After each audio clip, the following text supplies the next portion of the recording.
Welcome back to the Jumblefy Labs podcast. Today we're sitting down with Eric Kottke, a board certified coach, former startup CEO, and an AI fund manager who's navigated risk from losing 10 million to building systems that compound growth. We're going deep on risk, decision making, and why AI might be the biggest shift since fire. With that said, Eric, welcome to the show. Glad to be here. Good to have you. Pleasure's all mine. Thank you so much for giving us a little bit of your time. Eric, before we dive into AI and all the risk included with that, tell us a little bit about what you're working on right now and how you got here. Well, what I'm working on right now is I help direct investor capital via a private AI tech fund. And what I love is coaching high performers in the area of high stakes decision making and risk taking. And do you want me to expand on that? Yeah, if you like. Okay, cool. And then, so how did I get here? Yeah, how did you get into doing what you're doing? So, as I thought about that question, have you heard of the Dunning Kruger effect?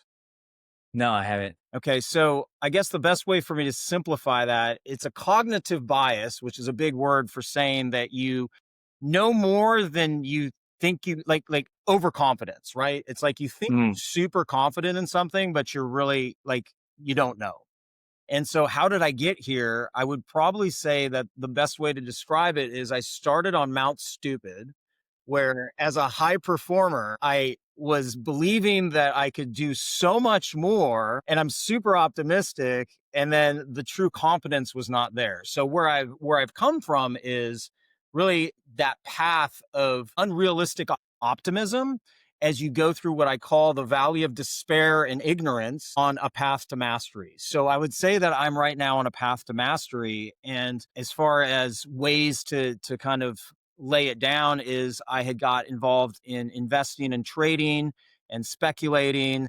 And so this is a very this is a laboratory where lack of decisions, poor understandings of risk, not having a process, and literally allowing life to happen to you and throw you around. I think that having too many options can be dangerous. And so you step into that and be like, yes, I'm a high achiever. I can do everything. Let me be as active as possible. And what I ended up doing is, the thought is that a rocking chair, just because it moves back and forth, doesn't mean it makes progress. But as a high performer, I was like, yeah, take action, take on as many trades as possible.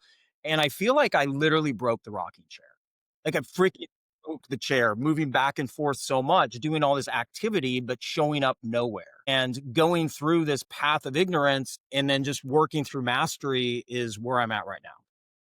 yeah, I can definitely see that. I see a little bit of that in myself where I did a lot of different things. I was taking on scope creep with when it comes to either the companies I work for, the clients I work for, where you're trying to do all these different things and then it ends up hurting the core foundational of what you're actually truly good at. So I could feel like I did a little bit of the same thing. And then what ends up happening is because I burn the candles at both ends, I end up learning this quite a bit and then I just kind of end up adding it to my toolbox. So Yeah. maybe that sounds similar. Yeah, it does. I mean, I think that there's a distinction between journey and destination. I think that there's this obsession about like, I want to get to a specific location, but understanding like finding ways to enjoy the process along the way, I think that gets missed. And then the idea about I need to have I need to have clarity. Well, the clarity is great, but I think the challenge with that is that when you've got clarity because somebody else has cut that path for you, something to consider is that really your path? Or is that really somebody else's? And to be comfortable with the lack of certainty. But we can maybe unpack some of that different stuff. Go ahead and let's see if we can just unpack some different things that kind of show up for you. Yeah. Yeah. Okay. All's good. But yes, you're right. That hits really hard too right now for the path being or the destination being someone else's destination for you. That's resonating with me pretty heavy right now. Okay. Okay. So you have been a CEO, you've been an investor, and you are now a coach. How have those different roles shaped how you actually see growth in either yourself or your clients? So this path that I talk about of being an investor and speculator. And when I call the word, I think there's a distinction between speculation and investing. Speculation is You really are not obsessed with why things are happening. You just want to make the most out of those opportunities. However, in the area of investing and speculating, there's this element of know thyself. I think that in really almost any undertaking, it's like, how well do you truly know yourself? And that's a path that I went through of, I guess, failing forward and taking the hits and taking the losses and experiencing the failures so that now as I'm on this path to mastery, it's almost like now I've opened this up and said, you know what? So I came across Bitcoin at 10 cents and fear was involved. Scared money doesn't trade. What had happened was I had traded the great financial crash. I did super well with it. But as I look back on that trading experience of going through a massive situation, I feel like it gave me an overconfidence because it was just like you made money, but it wasn't realistic. Like you really just had to just bet that things, and I hate using the word bet, but you had to make a decision to really go with a trend. But I look back on that and I didn't really learn the true art of decision making and process and really knowing yourself. And that Mount Stupid and over optimism hit in. And then I come across this thing called Bitcoin at 10 cents because of the fear, I did not fully take advantage of that situation. And as I look back on it and I look into the era of AI that we are in right now, the real compelling reason that I've created the fund is so others 5 years from now are not going to look back and say, shoulda, woulda, coulda. Like, I don't expect others to have gone through my journey of mastery, and they don't have to. So, having a fund that's open to give people an opportunity to be able to come alongside somebody else that's already been there, done that, so they can sleep. I want to be the sleep factor. So the coaching part that shows up is coaching found me. I was the CEO of a startup that somehow we decided that let's focus on the area of coaching. And I found Tony Robbins. I'm like, one of the things I think that is important in the area of really mastery and progress and high achievement is success leaves clues. So the question is, who are successful people? What are models that you can actually go after where people are truly good at what they do? So in the area of investing and speculation, I found the best models, the best traders. And I was like, how do I learn from that? Because clearly the rocking chair busted. And I was like, how do we go through this path of mastery? So in the area of coaching, I did the same thing.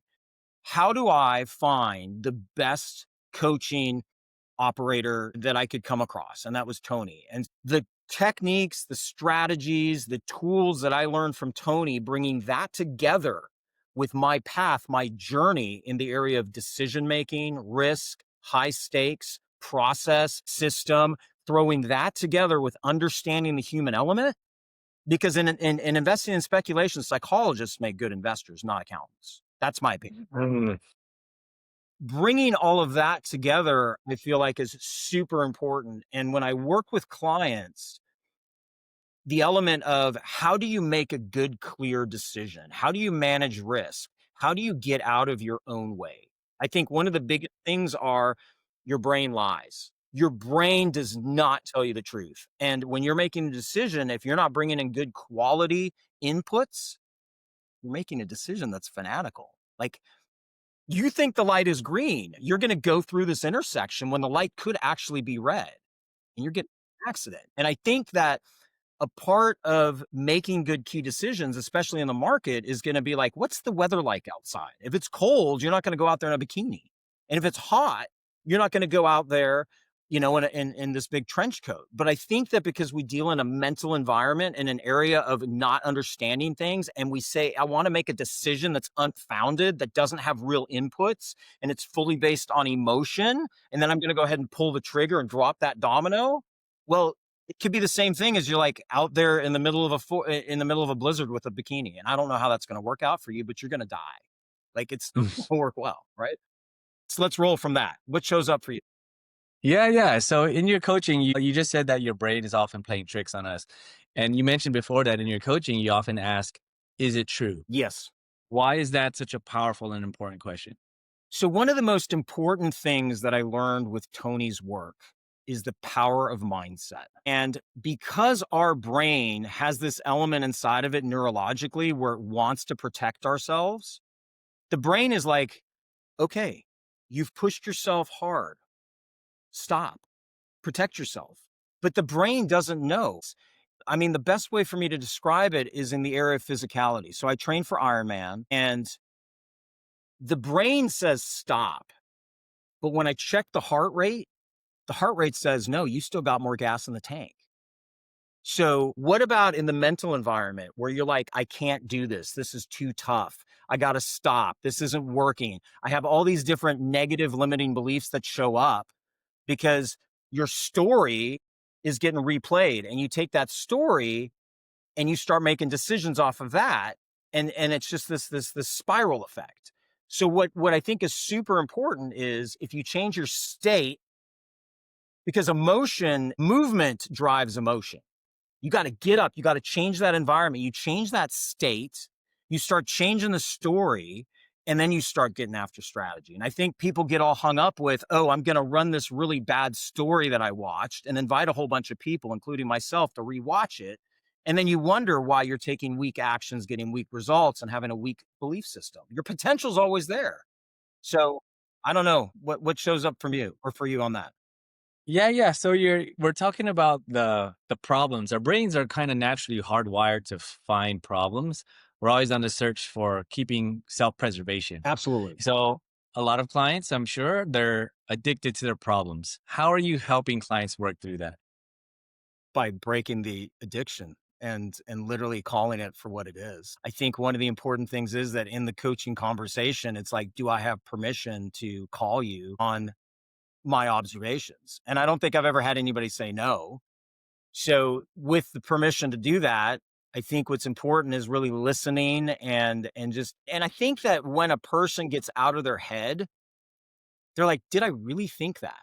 And I think that in a conversation, when you have the space to be able to say, hey, this is what I'm thinking, let me say that. And then you let it out and you're like, wait a minute, is it true?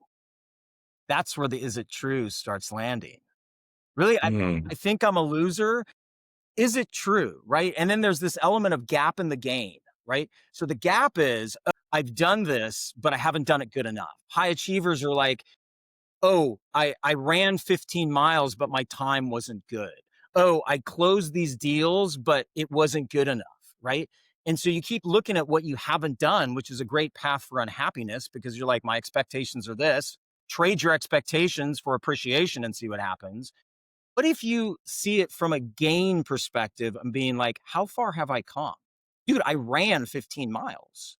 Like I ran 15 miles. I did deals. I've made progress. I've got a relationship. You know, I have health because of some different eating habits I've had. It's not about, oh, I should be berating myself because the brain's like, oh, you're not enough. You're not good enough because the brain says, hey, it's super good at saying everything that's wrong. Well, if you want to say everything that's wrong, you get to also focus on everything that's right. Yeah, absolutely. I think what's interesting about this is when you are coaching other people, sometimes it's easier to spot when somebody's maybe doing a little bit of self-sabotage, when they're creating problems, when there's none that really exist.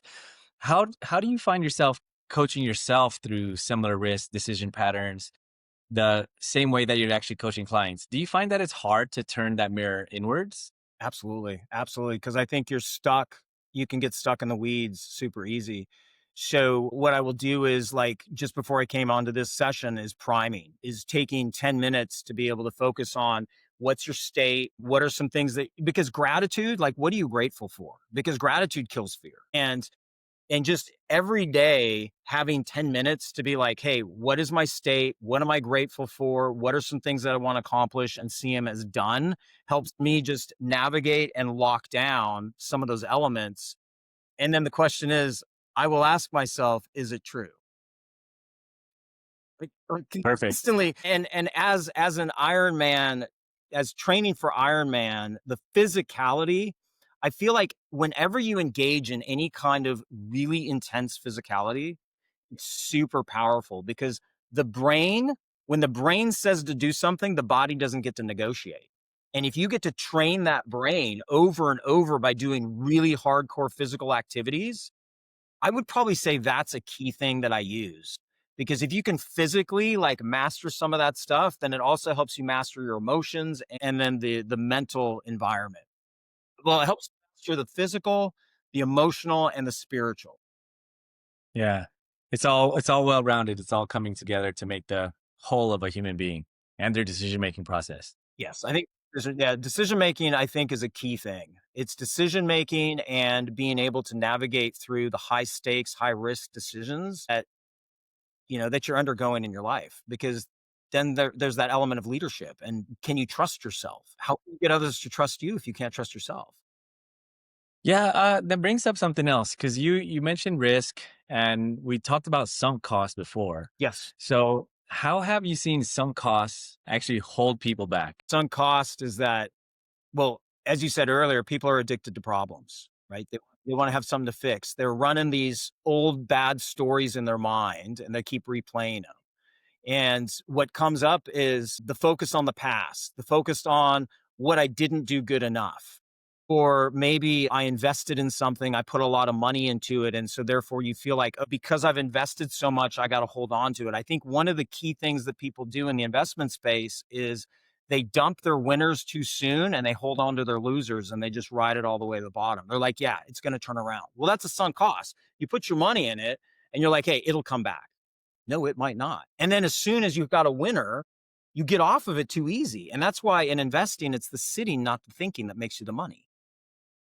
Well said. Well said. Okay, yeah, let's pivot towards AI a little bit. Yes, absolutely. Now, yeah, you're raising $100 million for an AI fund. What's the most exciting thing for you where AI is actually headed? Okay. Yeah. So if we're going to talk about AI, right now, the narrative is this, and it's a huge one. And I think we're in a place that we should be super grateful that we're in this time, like no other. This is even more, this is even bigger than when the railroad got created. This is bigger than when the supercomputer or the computer chip got made. The next 5 years, from our research, what I'm finding is that we have a market right now, which I'll call disruptive technology. And when I use the word disruptive, or disruptive innovation. And the word innovation means creative destruction. So we're creatively destroying what was to what is going to become. Over the next 5 years, what we're seeing is that AI is going to create a market that's going to go from 17 trillion to 220 trillion.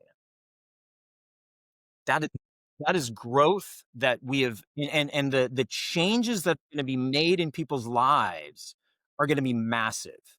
And when we look at leadership, the question isn't the question is, how will you use AI instead of have it use you? Absolutely.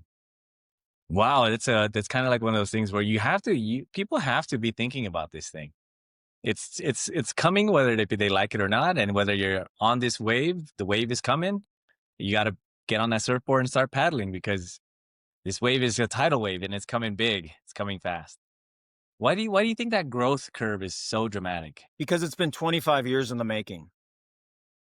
Mm, It's been 25 years in the making. And the easiest way to kind of describe it is the locomotive, it didn't just show up out of nowhere. You had a lot of failure. You had a lot of processes, a lot of systems, a lot of preliminary activity and invention that needed to take place. I mean, there's a whole host of things that had to happen. You had to figure out how to make metal, and you had to figure out how to make steam, and you had to have innovators that could come up with different ways to bring this together. So the train didn't just show up out of nowhere.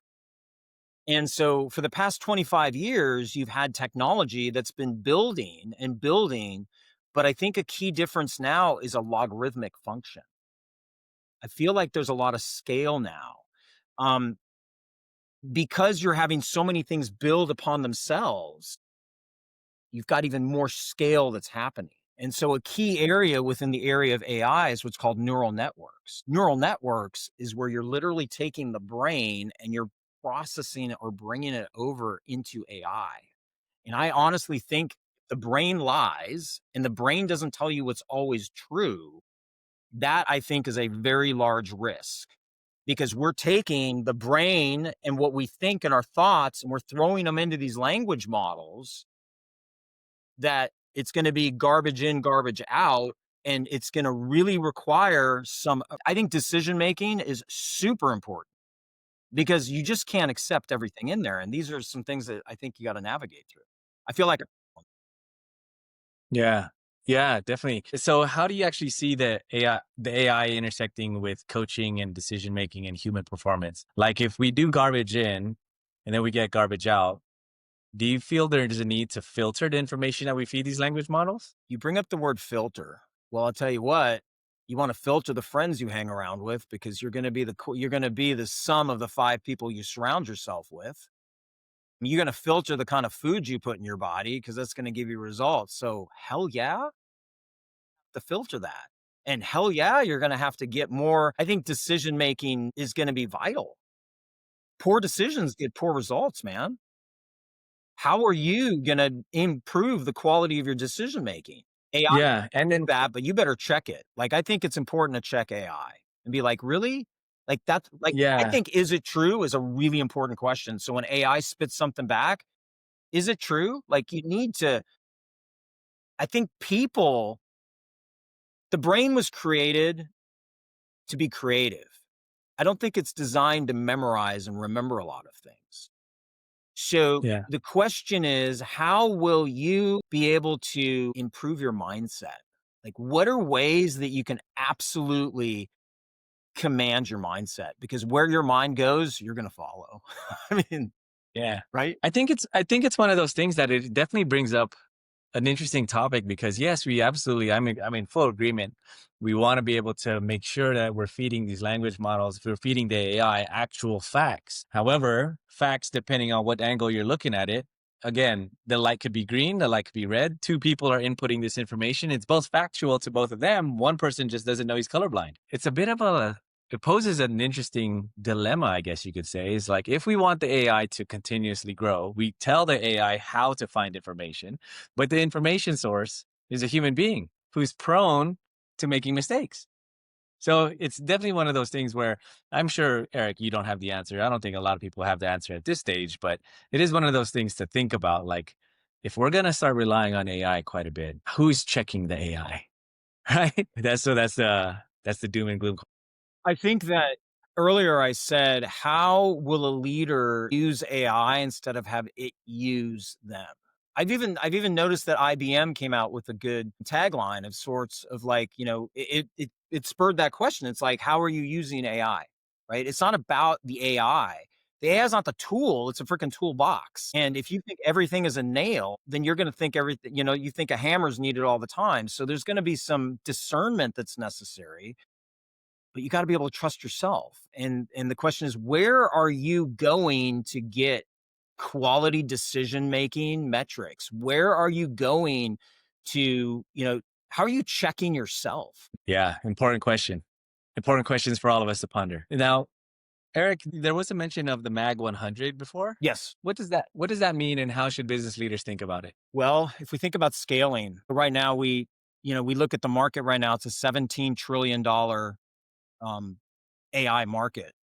But the market at large is about 200 trillion right now, the normal market, as I call it, like the market everybody understands, the way things were.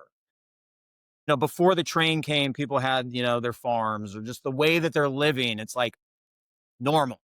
The normal market right now is 200 trillion. And inside that normal market is this Mag 7, Facebook, Amazon, Microsoft, Nvidia, right? That's the normal, right? So inside of the normal, we got this $17 trillion nesting doll called disruptive tech. Inside that nesting doll, the expectation is that we could get a Mag 100 instead of just this Mag 7, which is it's only revealing to me the explosion of scalability and scale and the logarithmic effect of how many other unknown companies are going to be developed. So the expectation is, yeah, we're most likely going to see a Mag 167 or a plus 100. So if you're only thinking with a Mag 7, you're looking in the rearview mirror. You're looking in the rear view mirror. Definitely much more to go than just the first seven. If we're looking at 100 and these seven are already massive, massive, well-known organizations, then yeah, But then we're in for also, a, we're in for a shakeup. didn't mean to interrupt, but also there's this element of better safe than sorry, right? So we sit with what we're comfortable with, what we know, Because when we know something, there's no fear. Is there? Like, I mean, you don't know what you don't know, right? And so the comfort is people say better safe than sorry, but I think that it's important to understand there might actually be more safety in the sorry than there is in the safe because that's already what's happened. And if you sit there 5 years from now, could you be looking back and saying, shoulda, woulda, coulda? Yeah, for sure. I think with something that's this big, has, this is not humans inventing the internet. This is humans inventing fires. Something this big, I think it's definitely something we should at least definitely put some serious consideration into. Eric, are there any upcoming projects, events, any fund initiatives you'd like to share? I mean, I run a quarterly newsletter, not a quarterly, a monthly. So, I mean, I do have a newsletter I put out where I share some of those insights. In fact, I just dropped the newsletter for the end because today's the end of the third quarter. So I did drop some insights in there. So that's a project I work on going is where I really culminate the things that I'm seeing and I'll drop that in to a newsletter, which I think could be helpful. I share in that newsletter my views on risk, my views on edge, my views on kind of different things, where they're going, where they've been. So that's a project that's ongoing. I am clearly raising money for the fund. So that's ongoing. I do have some capacity I love coaching. And if there's people that are sitting in a position of, hey, I've got some high stakes decisions to make. I'm looking at, some challenges with some decision making. I'm open to have some fun and interesting conversations with that. So really I'm focused on right now, making the most of the next 5 years. Like this right now is to me vital is we've got you don't want to swim against the current, so you want to swim with the current. And right now, we've got a very powerful current called the AI era. And so, really, what I'm doing is interacting with that and then deploying capital and working to direct that capital into that and also to help people with the decision making process and to be able to manage risk. Yeah, absolutely. And for anyone who wants to connect with you, perhaps to inquire about your coaching or inquire more deeply about your fund, what's the best first step that they should take? LinkedIn, you can find me on LinkedIn, Eric Kottke. And then also, if you wanted the coaching stuff, you can come over to erickottke.com. I think that's an easy find there. And then on LinkedIn, just find me on LinkedIn. Okay. All's good. Now you know where to find Eric. If you enjoyed conversations like this, please be sure to one, reach out to him if this conversation resonates. And if you want more, absolutely tune in. We have more leaders lined up. We have a few scheduled that are going to be absolute bangers. My name is Jay. This is Jumpify Labs. Thanks so much. Thank you.